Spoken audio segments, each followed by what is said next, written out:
Bonjour, bienvenue aux Rencontres nationales du tourisme. Pour cette édition 2012, nous attendons 900 participants. Il y aura 60 intervenants, 8 ateliers thématiques et 2 tables rondes. La nouveauté de cette édition 2012 porte particulièrement sur le côté financement des porteurs de projets. Je vous propose de commencer la visite. C'est parti.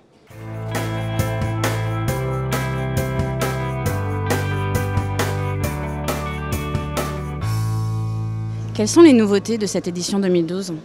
Alors d'abord, les 2 plénières sont très importantes parce qu'il y a une plénière sur l'emploi qui est vraiment au cœur de nos préoccupations. Il faut savoir que le tourisme, c'est 2 millions d'emplois.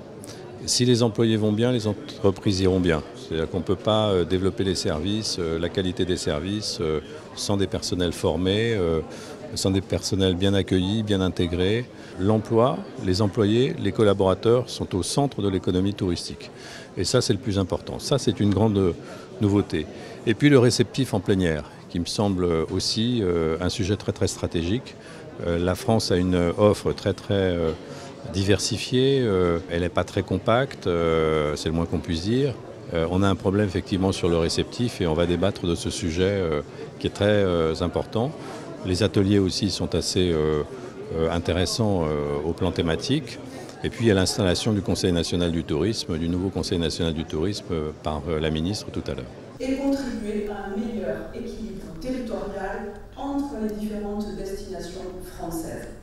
Pour cela, Atout France jouera un rôle essentiel. Je crois que cette édition 2012 est particulièrement réussie, d'abord parce qu'on a fait le plein en matière de visiteurs, qu'on a innové avec une session dite « Parole aux entreprises » qui a permis à 4 entreprises de présenter des démarches innovantes et qui a connu un bon succès. Les plénières ont une très grande audience. Cette année, on a développé donc un espace financement du tourisme.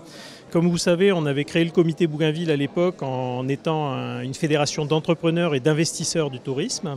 L'entrepreneur, on l'avait bien développé. L'investisseur, on l'avait un peu moins développé ou structuré, en tout cas jusque-là. Maintenant, c'est fait. Et en fait, on a eu un très beau succès.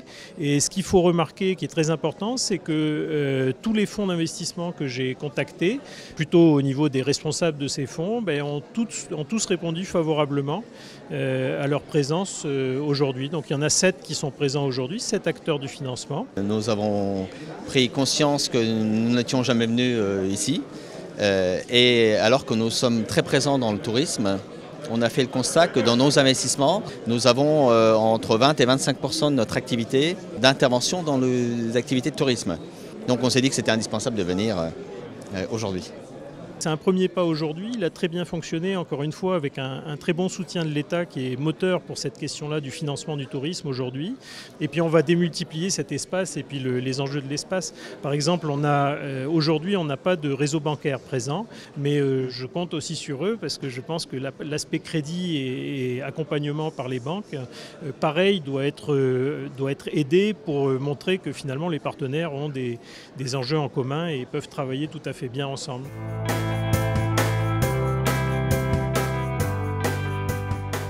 Je crois que c'est de partager déjà avec d'autres innovateurs la possibilité de se projeter sur l'avenir.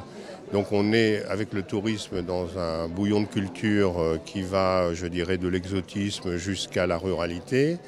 Et finalement, on a besoin d'échanger autour de ça parce qu'il y a à la fois des intangibles comme la qualité de service, comme la solidité des modèles économiques. Mais en même temps, la créativité, c'est un élément essentiel. La présence d'Exatourisme sur les rencontres, c'est également pour faire connaître la démarche Exatourisme, faire des rencontres et pourquoi pas générer de nouveaux partenariats et toujours dans cette logique de promotion de la destination France. Il est vrai qu'on en profite également pour montrer notre valeur ajoutée sur la formation professionnelle. LESCA a été reconnu depuis plus de 28 ans sur la formation initiale à des niveaux Bac+3, Bac+5. Or, de nombreux professionnels du tourisme sont venus nous demander si on pouvait également les former, mettre à jour des compétences, les faire évoluer professionnellement. Et c'est ce que nous avons mis en place avec de la formation courte, de la formation sur mesure, des formations longues et également de la VAE. Là, on a vu effectivement des gens dans des registres très différents, mais ils ont tous en commun le fait que demain ne ressemble pas à hier. Et je crois que c'est tout à fait approprié dans les rencontres comme celle-ci.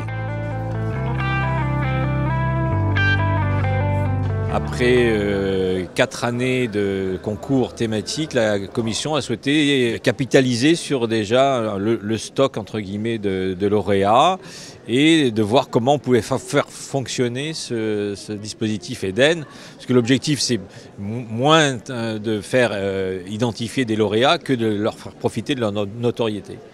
Donc cette année, il s'agissait de proposer des dispositifs pour mettre en réseau, faire émerger ce réseau Eden et lui attirer des clients. Donc c'est ce que nous avons tenté de faire. Ce sont vos premières rencontres nationales du tourisme. Quelles sont vos premières impressions? Écoutez, elles sont passionnantes. J'y ai trouvé beaucoup de diversité, j'y ai trouvé beaucoup de compétences, j'y ai trouvé une vraie diversité à fédérer en permanence. Pour moi, c'est une première expérience qui me fait prendre conscience, c'était déjà le cas, mais plus encore aujourd'hui, de l'importance de ce secteur.